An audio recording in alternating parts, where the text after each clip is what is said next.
He noticed the scrawl the way you notice small bones in the gutter. At first, not at all. Then suddenly, with an ugly clarity that makes your stomach drop. Ethan had stopped for gas because his car had started making that new, thin rattle the last week, and the convenience store's fluorescent lights were the only honest thing on a long, lonely route home. The stall smelled of bleach and old urine. Someone had torn one of the paper towel dispensers in half and shoved the ragged paper into the corner. The walls were a map of pens and desperation. Names, phone numbers, a heart pierced with a crude arrow. Near the height of an adult's eye, someone had written in heavy black marker, in a hand that looped and dragged, "Do not answer, 08134. He saw his own number there before his brain even filed it away as coincidence, because he knew his number like a rhythm. He could pull it from the air on a bad day, counted the digits whenever someone asked, had typed it into forms and apps more times than he could remember. He read it twice, then 3 times, fingers cold around the plastic holder of the air freshener. He took a picture. He didn't know why. The flash buzzed off as the camera captured the same ugly looped digits. For a moment he stood there, phone held over his palm like an accusation. He laughed, a short, brittle sound, and told himself all the sensible things. Vandalism, a prank, maybe someone tracing numbers they'd found in a dartboard of lost identities. He was the kind of man who told himself things. It made him feel tidy. At home, the apartment smelled like coffee grounds and the faint, righteous detergent his neighbor swore by. He ate cereal, washed his bowl, and laid out his clothes for the next day. The photo sat in his camera roll, a single thumbnail that, like a bruise, wanted attention. He stared at it until the numbers started swimming. That night, he set his phone face down on the nightstand because the light bothered him. He had the window cracked, the city hummed in low fidelity, and the clock on the microwave blinked 0 because he had never bothered to set it. He woke once and checked his phone out of habit. 1:13. The screen said he had a notification, but there was no call log. He went back to sleep, thinking of nothing. The first ring came at 1:13 a.m. sharp. Ethan woke on the second ring, right hand going for the phone as if the device were tugging him. Caller ID read his own number. He stared at that little block of text as if it might rearrange itself into something less obscene. The rational part of his brain iterated possibilities. Spoofing, radio interference, a malicious app, but the rest of him was a different animal. Curious, afraid, a child that pushes its face to the aquarium glass and watches. He answered. For a beat, there was nothing but the thin hiss of reception. Then, over the line, his own voice, 44 and tired and with the exact lilt he used when he rehearsed lies, said, Don't answer this again. Please, for your own sake. There was static underneath it, a small ocean scraping the edges of the words. Ethan's throat went dry. Who is this? He asked, because that was what you were supposed to do. You asked questions when something impossible stepped into your life, because asking felt like building a fence.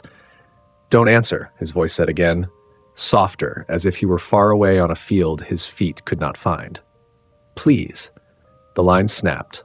The call log logged an outgoing call, then nothing. Ethan sat with the phone pressed to his ear for a long minute after, listening to the ordinary noises of his apartment, pipes settling, the soft click of somewhere above, the hum of a refrigerator that belonged to another unit. He played the call back. The recording, when he found the little file, was the same voice, his voice, exactly. He ran the clip twice, 3 times. Each time the phrase came with that same hoarse entreaty. He could show it to someone. He could file a report. He could file his sanity like a tax. He did none of those things. He lay back down and told himself he would not be made ridiculous by a prank. He told himself the person who had written on the bathroom wall must have had a number similar to his, and that his brain had thrown a perfect match at him because it loved patterns. Sleep crept in, brittle and reluctant. The second call came the following night. He did not answer. He watched the screen time, and again as the number loomed there. He didn't touch the phone. He paced the living room until his pacing felt like prayer. The machine on the other end left a voicemail. His voice, whispering, "You shouldn't ignore me." That alone was obscene. The voicemail stretched beyond the whisper into a cadence that knew when to pause and when to bite. Ethan listened to it a dozen times. He left the recording open on his desk like a lit candle, and at night, the voice leaked through under the hum of the heater. It began to say things that should have been private.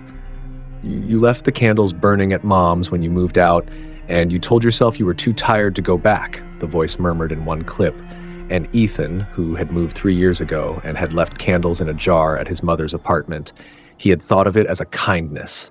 The jar was decorative, nothing more. Felt the hair on his arms spike. He had never told anyone about that small neglect. He scrubbed his brain and found the memory and a dozen others like it, small, shame-laced moments he had never let the light on.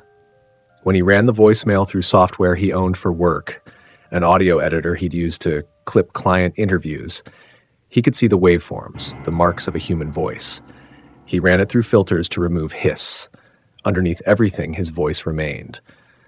But there was a wobble to it, a microsecond delay and overlay as if two tapes were playing in imperfect sync. Every now and then, under his own voice, something else breathed. Once, there was a laugh that wasn't his, a caged, curdled sound that finished a sentence he had never begun. He began to sleep at odd hours and awake at others, to build a schedule for catching the call or avoiding it. He became a scientist of ritual.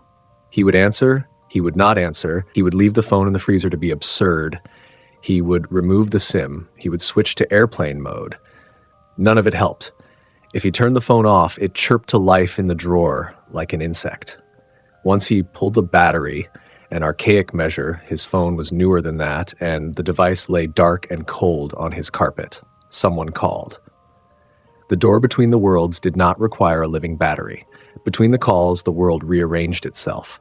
At work, he opened spreadsheets with hands that trembled. He made small mistakes, the kind that are forgivable and forgivable only once. His coworkers noticed. "You okay?"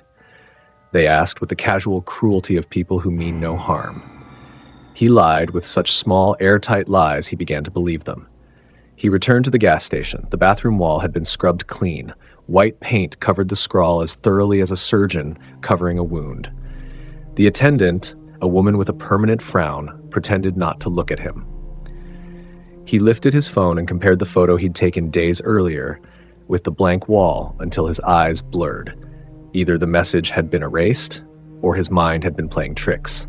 The attendant said nothing, though the pity on her face had weight. Night after night, the voicemails grew bolder. They began to speak to him about specifics.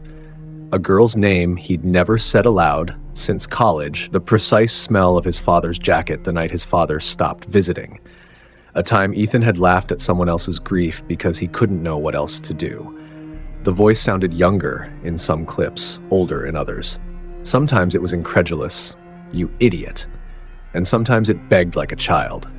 Once it sang one line from a song his mother used to sing while washing dishes, a line he had always thought he had only carried in his head. At home, mirrors betrayed him. It started small. He would go to brush his teeth and notice his reflection a fraction of a second behind. He would catch his mouth moving a syllable before the words came out, or see his hand lift when his body had not yet decided. Once, he watched himself on the bathroom mirror smile, and the smile did not belong to him. It was too wide, too greedy, and when he matched it with his own face, it slid off like a bad mask. Another time, while listening to a voicemail that chided him for a lie he had told at a funeral, his reflection copied a movement he had not made, balled its fists and brought them up as if to strike, but his hands on the sink were limp. Sleep became a frail animal that he could not keep. He took to recording the room at night with an old digital recorder he had used for interviews in college. He set it near his pillow and let the device gather the hush, the building's pipes, traffic, the far-off siren. He found on the recording small things layered between noise, murmurs that matched his voice, but that were not him. "You made it worse," said one clip, grainy and layered. "Stop," said another. "Please, stop." He began to answer some calls during the day, and the voice in those calls would be normal, trivial. He would talk about getting coffee, about the weather. Twice, the voice had told him to buy milk. It was the nighttime calls that held the teeth. They were riddles and warnings folded into one. Don't answer, but also call again. The logic of it was cruel, like a trap set with a child's charm. On the seventh night, he sat in the kitchen with the lights off and the blinds drawn. He had placed his phone on the table face up. He had decided, with the foolish clarity of someone who believes they can outwit the dark, that he would answer and demand to know what was doing this. Around him, the apartment was small and muscular with silence. He made himself feel the contours of it like a man counting the ribs of a corpse. The phone made the sound of a small, collapsing world at 113. The number glowed. He could not breathe. He could not move. He forced his hand out and answered. At first it was his voice and the pleading it had used for nights. "Don't answer this again," it said. "Please." Ethan, with his voice that sounded like a stale radio, said, "Who are you?" The line hummed. The voice, which was his, or at least wore the template of his voice, said something that froze the marrow. "I'm the part of you that kept going when you should have stopped." He laughed, a small, hysterical thing. "That's not an answer." "We made a mistake," the voice said. The syllables arrived like small knives. "We answered when it called. We said yes."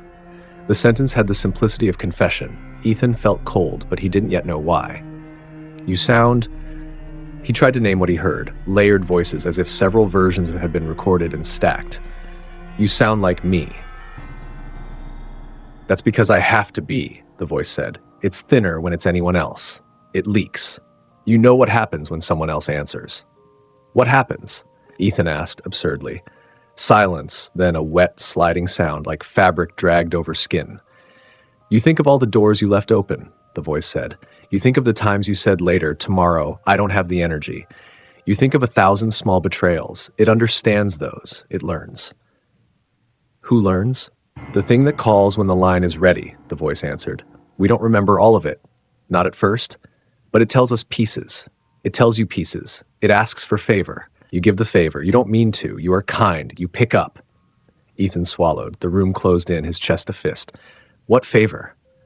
"Tell it you'll listen." A small laugh. "Say you'll listen, and the world will give you something in return." "I didn't." "You did," the voice said, almost gently. "You answered once. You asked it not to. You did not listen. It used your voice because your voice trusts you. It used your voice because your voice knows when to make you answer. It used your voice because you pick up." Ethan's mind supplied the memory, and it fit like a hand into a cracked glove.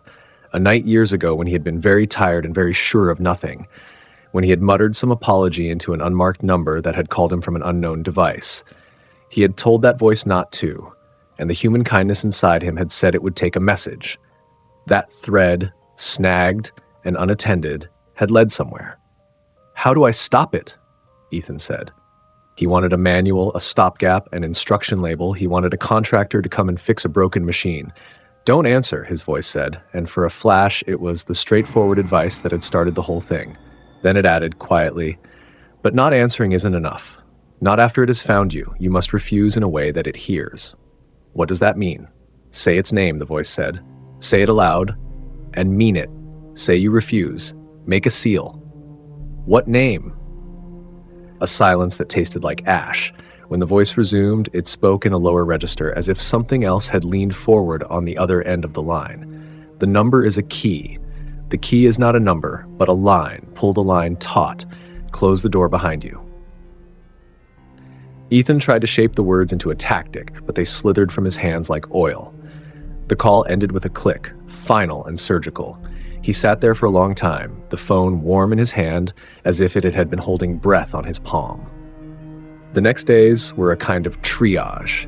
He changed numbers twice. He left the old SIM in a drawer and used a cheap prepaid that felt like a child's toy. The new number did not help. Callers always found a way. He called his provider and was told that number spoofing was common, that it was easy for a call to masquerade as another. He was given instructions and an email to report harassment. He filled out the forms because that is what you do when you want the world to be competent.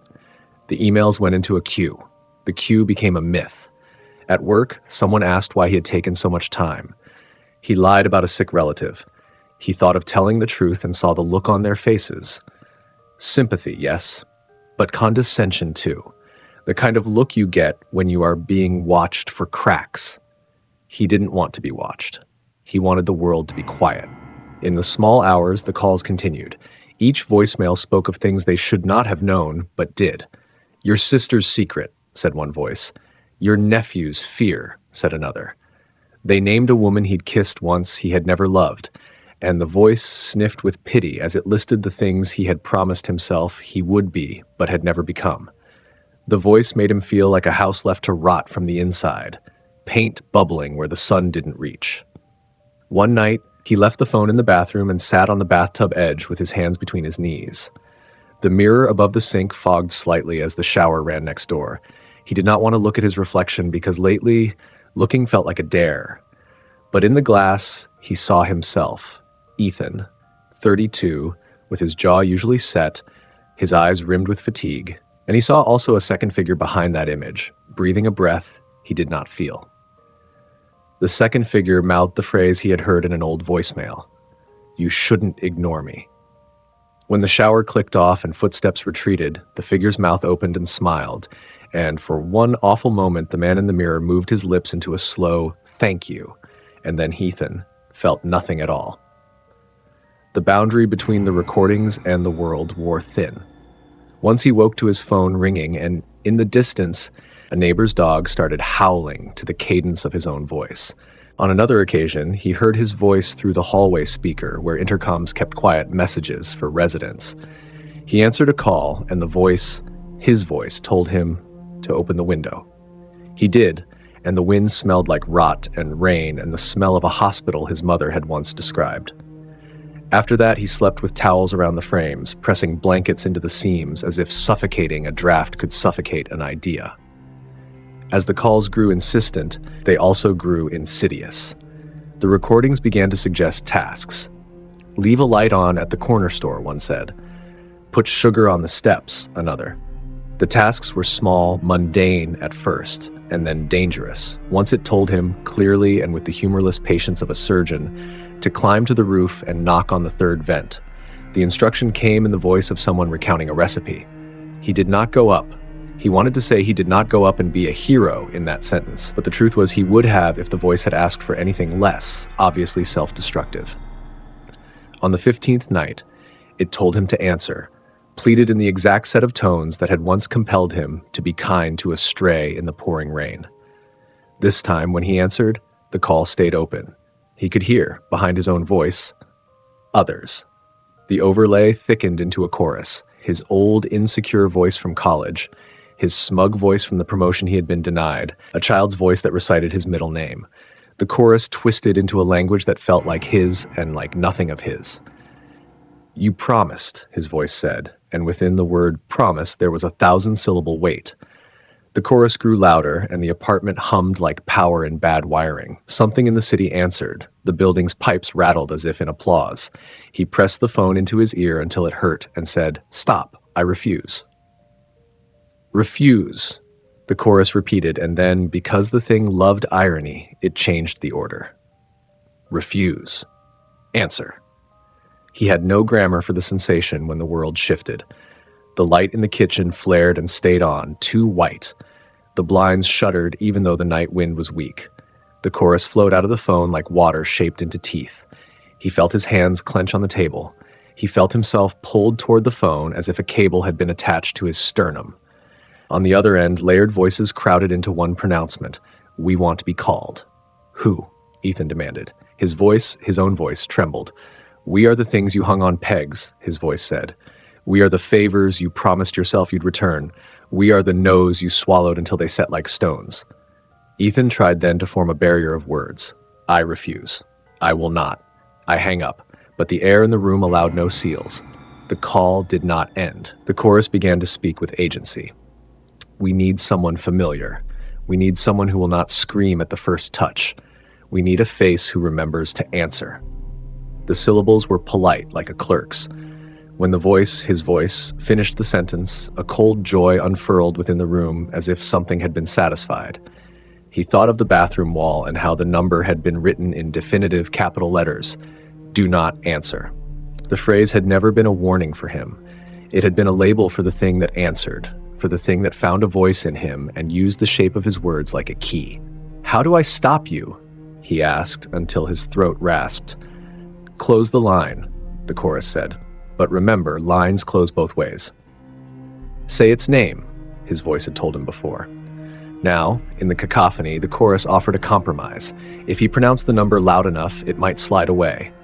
If he set a sound in the air that marked the circle closed, perhaps the thing would have to go back to the place where numbers are simply strings. Ethan stood because somehow his legs remembered protest before his head did. He walked to the window and pulled the blinds with his hands. The street lamp outside carved the room into bars. He turned slowly and said, "Into the phone, into the gathering, into the throat of whatever had been using his shape. I refuse you. I refuse the line you are on. I name you 0813T4. He managed the digits. He felt ridiculous, but the ridiculousness itself felt like armor. He did not pray with hope. He spoke with desperate rehearsal, the syllables like matches struck and then blown out. The chorus heard him. For a moment there was nothing but static and a long, drawn exhale that wasn't his. Then the phone vibrated like a trapped animal. The screen glowed with his number, his name. The chorus laughed in a dozen pitches, and the laugh was the sound of ice cracking. "You said it," the voice said, his voice nearly a whisper now, as if he had been pulled underwater. "You named it. You think naming breaks it? You think putting a tag on a wound makes it close?" Ethan wanted to hang up. He found himself unable to move. He wanted to swallow the phone, to gnaw the battery out. Nothing moved. The chorus began to shape around him. In the reflections of the windows across the street, faces flickered, some his, some other people he had known and then discarded like receipts. They leaned forward as if into a game of breathless eavesdropping. Ethan's heart was a frantic thing. He could feel the chorus press at the base of his skull. His words leaked out of his mouth like something being decanted. "Tell us," the chorus said. "Tell us you will answer. Tell us you will be our line." "No," he said, because there was nothing else left to do. At that, the world did something like laugh and something else like a gear slipping. The phone screen went black. The device slipped from his hand and clattered onto the hardwood, ringing still. He heard a sound come out of it that was nothing like his voice and everything like a machine learning to cry. A high, keening gag in increments, in frequencies that made his teeth hum. Then, as he watched, the phone's call timer started to tick upward as if to mock him. It showed the call duration. It ticked. He was not aware of how he left the room. The apartment around him blurred into an impressionist version of itself, familiar objects smeared into suggestion. He realized later that his shoes were on, and he had been walking without remembering the steps. He was in the stairwell, his hands on the rail, and the building hummed around him as if every appliance were listening. He thought, with less terror than he might have expected, that he would see the chorus in the faces of the neighbors. But when he reached the ground floor and pushed the door open, the night was ordinary and exact. A cat weaving around a trash can, a delivery van idling with its driver dozing. The city made no difference to him. The thing refused to be seen. He did not know how long he walked. Hours, perhaps. He ended at a park with a fountain asleep. The moon was a peeled coin. He sat at the edge and put his head in his hands and wept once. Great, brimming, helpless tears that felt like a cleansing he had not allowed himself for years. When he looked up, his phone was still ringing in the crook of his jacket where it had fallen. The screen was lit with his number, calling itself. He had not noticed it vibrating. He answered because answering felt like an oath he'd already broken, because if not him, then who, and if not now, then when? "Stop," he said into the small speaker. His voice, from that place that had been using him like a puppet, began to speak softly. At first it begged, then it instructed. "We don't want to hurt the others," it said. "We want to borrow them for a while. We want..." The words curdled, the speaker filled with static shaped like lungs. Then, just where the sentence should have ended, the thing on the other end made the sound of a door being opened, and a small, delighted voice, his voice, or at least the echo of his, said, "You can borrow him." Ethan's vision tunneled. He felt a hand somewhere he could not see, and it was pulling, not violently, but like someone untying a shoelace. His skin crawled with the sensation of being slowly removed from within. He wanted to fight, to scream, to grab for himself and hold. The call timer climbed with a steady, indifferent cadence. "You He managed the word, and then he felt something like gravity reverse, like the thing inside him being coaxed through a keyhole. There was a pressure in his throat as if someone were putting a thumb over a straw. He tasted metal and winter sage. The other voice, the chorus, hummed with satisfaction. Then the line changed pitch. It became thinner, higher, as if someone else had slid their voice across his vocal cords and was beginning to form words. Far away, he heard the laughter of voices that should not have been there. Voices from radio call-in shows, from anonymous reviews, from the mouths of strangers on buses and in the dead spaces of late-night chat rooms. They were learning to speak with a shape that was familiar and intimate, and that intimacy was the key. The last thing Ethan felt, before a cold and luminous nothing, was the sharp clarity of his own name on his own lips. Don't. The phone lay on the pavement with its screen bright in the moonlight. The call kept going. The number shown on the display remained his own. The timer reached into minutes and then hours. Indefatigable. People walked past without seeing the small rectangle that held a continent. Inside the phone, or coming out of it, or through it, there was a sound that might have been Ethan at first. A human ripping, a voice breaking into syllables that had once been his. But as the seconds lengthened, the sound changed, became a collage of voices piled on one another, reciting a litany of small private things, the whispered regrets of strangers and the specifics of their boredom, their mercy, their cruelties. The chorus wore itself on the phone and grew louder and began to answer other calls as if practicing. When a passerby finally did look at the phone, he saw on the screen Ethan's number and, in the center, a recording of a man's voice, one that started as a scream and then became a slow, steady list of favors, names, birthdays, and petty betrayals, the sort of inventory you keep in a drawer and forget until a hand tips it out. The passerby, thinking it was a prank, tapped end call. The screen rippled, but the call did not end. The timer kept climbing. The sound on the speaker kept going, a long, layered, dialing noise that resembled a voice being learned. Far away, in a room that may have been his and may have been nothing more than a folding of space, his apartment was still. A light bulb in the kitchen hummed and flickered. On the nightstand, where he had placed it in a ritual of exhaustion, his other phone, one he had bought the week before, a toy to feel newness, sat dark and dead, the SIM he'd put into it flattened like a spent potato. The photo of the bathroom wall lived in the camera roll like a scar, clear digits marked "Do Not Answer," the handwriting looping with a confidence he could not understand. The city kept its rhythms. Traffic swelled and receded. Someone far away made coffee. A neighbor watered a plant. The park's fountain, under the bright new moon, began to ripple again, as if something small had fallen into its throat and learned to cry.